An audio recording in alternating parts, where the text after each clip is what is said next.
ব্যাংকে নকল সোনা দিয়ে গোল্ড লোন জালিয়াতির মূল পান্ডা গ্রেফতার পুরসুরা থেকে।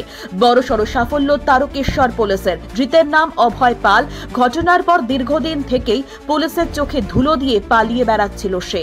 অবশেষে গোপন সূত্রে খবর পেয়ে বৃহস্পতিবার গভীর রাতে পুরসুরা থানায় পঞ্চাননতলা এলাকায় তদন্তকারী অফিসার তুষার মণ্ডলের নেতৃত্বে ফাঁদ পাতে তারকেশ্বর পুলিশের একটি দল।